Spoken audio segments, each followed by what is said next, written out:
சற்று முன் வெளியான முக்கிய அறிவிப்பின்படி பயிர் காப்பீட்டுக்கு சரியான நேரத்தில் பணம் செலுத்தாவிட்டால் 12% அபராதம். செய்தியை முழுமையாக கேட்கறதுக்கு முன்னாடி நம்ம சேனலை சப்ஸ்கிரைப் பண்ணலாம். சப்ஸ்கிரைப் பண்ணிக்கோங்க. மறக்காம பெல் பட்டனை கிளிக் பண்ணிக்கோங்க. அப்பதான் நம்மளுடைய அப்டேட்டட் நியூஸ் உங்களுக்கு உடனுக்குடன் வந்து சேரும். பிரதமர் பயிர் காப்பீட்டு திட்டம் அதாவது PMFBY 2016 காரிஃப் பருவத்திலிருந்து நாட்டில் அறிமுகப்படுத்தப்பட்டது. இந்த திட்டம் மாநிலங்கள் அல்லது யூனியன் பிரதேசங்களை சேர்ந்த விவசாயிகளுக்கு தேவை சார்ந்ததாகவும் தன்னார்வ அடிப்படையிலானதும் ஆகும். இருப்பினும் கடன் பெறாத விவசாயிகள், சிறு மற்றும் குறு விவசாயிகள் மற்றும் குத்தகைதாரர்கள் உள்ளிட்ட விவசாயிகளின் காப்பீட்டு தொகை ஆண்டுதோறும் அதிகரித்து வருகிறது.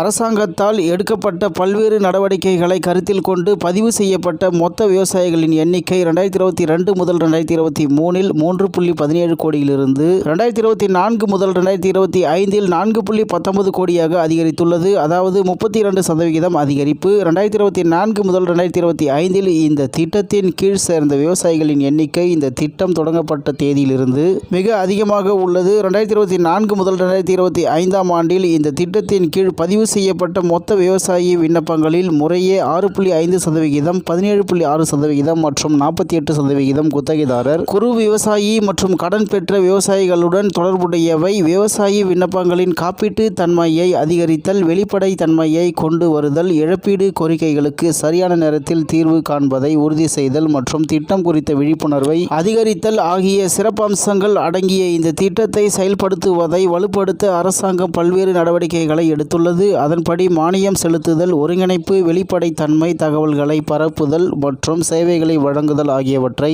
உறுதி செய்யும் தரவுகளின் ஒரே ஆதாரமாக தேசிய பயிர் காப்பீட்டு இணையதளத்தை அதாவது NC உருவாக்குவதை அரசு மேற்கொண்டுள்ளது. விவசாயிகளின் நேரடி ஆன்லைன் சேர்க்கை, சிறந்த கண்காணிப்புக்காக தனிப்பட்ட காப்பீடு செய்யப்பட்ட விவசாயிகளின் விவரங்களை பதிவேற்றுதல் அல்லது பெறுதல் மற்றும் தனிப்பட்ட விவசாயிகளின் வங்கிக் கணக்கிற்கு மின்னணு முறையில் இழப்பீட்டு கோரிக்கை தொகையை மாற்றுவதை உறுதி செய்துள்ளது. இழப்பீட்டு கோரிக்கை வழங்கல் செயல்முறையை கவனமாக கண்காணிக்க 2022 காரிஃப் முதல் கோரிக்கைகளை செலுத்துவதற்காக டிஜி கிளைம் தொகுதி என்ற பிரத்யேக தொகுதி செயல்படுத்தப்பட்டுள்ளது. 2024 காரிஃப் முதல் அனைத்து கோரிக்கைகளையும் சரியான நேரத்தில் மற்றும் வெளிப்படையான முறையில் செயலாக்க தேசிய பயிர் காப்பீட்டு இணையதளம் அதாவது NCIP பொது நிதி மேலாண்மை அமைப்பு அதாவது PFMS மற்றும் காப்பீட்டு நிறுவனங்களின் கணக்கியல் அமைப்புடன் ஒருங்கிணைப்பதை இது உள்ளடக்கியது. காப்பீட்டு நிறுவனத்தால் சரியான நேரத்தில் பணம் செலுத்தப்படாவிட்டால் 12% அபராதம் தானாக கணக்கிடப்பட்டு NCIP மூலம் வசூலிக்கப்படுகிறது.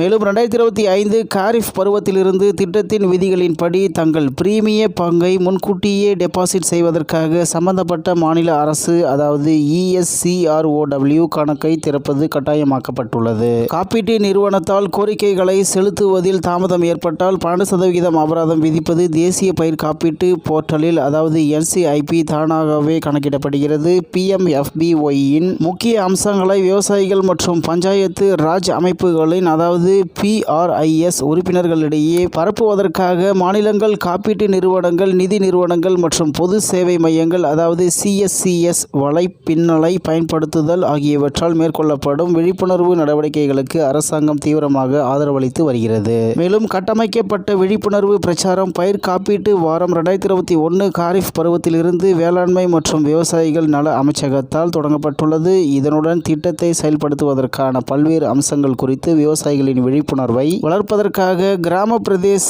அளவில் பயிர் காப்பீட்டு பள்ளிகள் ஏற்பாடு செய்யப்பட்டுள்ளன என மத்திய அரசு தெரிவித்துள்ளது என்று தகவல் வெளியாகி உள்ளது என்பது குறிப்பிடத்தக்கது.